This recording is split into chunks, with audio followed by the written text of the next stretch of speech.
$50,000 a year. On paper, that sounds like a decent salary. It's a number most people would feel okay telling their family at a dinner table. But here's what nobody tells you. In Australia right now, $50,000 a year doesn't stretch the way you think it does.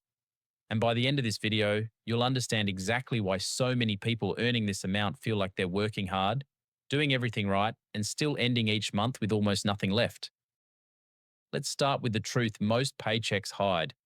When you earn $50,000 a year, you don't actually get $50,000. After income tax and the Medicare levy, your real take home pay is around $43,462 a year. Break that down, and you're living on roughly $836 a week. That's the number your life actually runs on. And the moment you see that smaller figure, everything starts to make more sense. Now let's spend it, because this is where reality hits. The single biggest cost for most Australians is housing.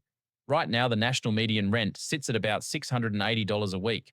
If you're renting a place on your own in a capital city, your entire weekly pay could vanish before you've bought a single thing to eat.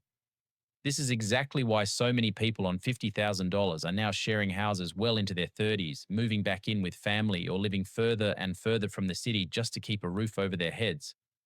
And the further out you move, the more you tend to pay in other ways. Longer commutes mean more spent on fuel and tolls, or more hours lost on trains and buses. The rent might drop, but the time and travel costs climb back up. There's almost always a trade off hiding somewhere in the decision. Let's say you're smart about it and you split rent in a share house. Maybe you're paying $300 a week for your room. That leaves you with about $536 to cover everything else. Then come the groceries. The average single person in Australia now spends around $152 a week on food. And that's if you're careful, watching the catalogues and shopping across a few stores. Beef alone has gone up over 13% in the last year. Coffee, more than 11%.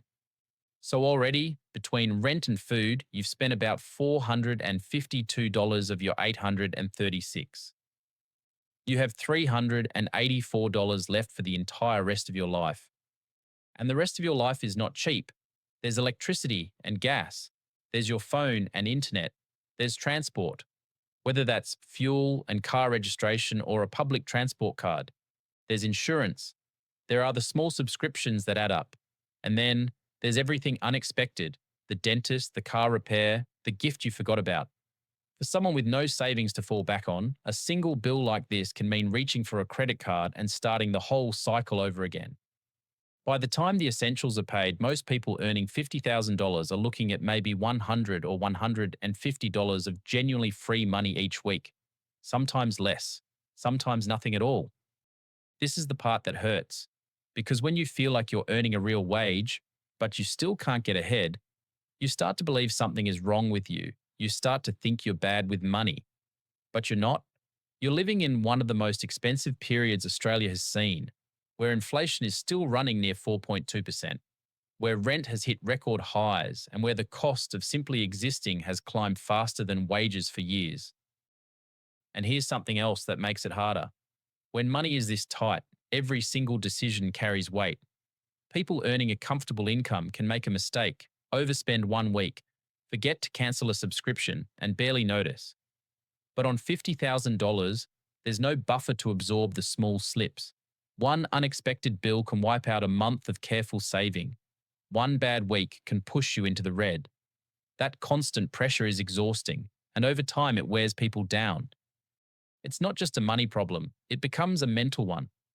The stress of always doing the maths in your head, of checking your balance before you tap your card, of saying no to things your friends say yes to without thinking. That weight follows people into their sleep, their relationships, and their health. Studies have repeatedly linked ongoing financial stress to anxiety, poor sleep, and burnout, which makes it even harder to think clearly and plan ahead. It becomes a cycle that feeds itself, where the stress makes good decisions harder and the lack of good decisions deepens the stress. Yet the situation is far from hopeless, and this is the part that matters most. Plenty of Australians in this exact position earning this exact $50,000 are still managing to build real wealth over time. The difference between them and everyone else has nothing to do with luck, and it has nothing to do with some secret investment. It comes down to a handful of specific decisions repeated consistently year after year. The first decision is the one almost nobody wants to make. They control the big number. Most people try to save money by skipping their morning coffee, but your coffee is not what's keeping you broke. Your rent is. The people who get ahead on $50,000 make their biggest costs smaller. They get a housemate. They negotiate. One smart housing decision saves more money than 1,000 skipped coffees ever could. The second decision is that they pay themselves first. The moment their pay lands, before the money has a chance to disappear, they move a small amount into a separate account. Do that consistently and invest it. And over time, it grows into something that changes your life. The trick is that they never see it as spending money. It's gone before they can touch it. Even small amounts matter here because the habit is worth more than the figure at the start. Someone who saves $50 a week is building a system, and that system can scale up as income grows. The third decision is about debt. If you're on $50,000 and you're carrying credit card debt or a buy now, pay later balance, the interest is stealing your future. The people who escape the paycheck to paycheck cycle attack high interest debt like their life depends on it, because financially it does. A balance left sitting on a high interest card can cost hundreds of dollars a year in interest alone. Clearing it is one of the few guaranteed returns anyone can get. And the fourth decision is the one that matters most over the long run. They focus on growing their income.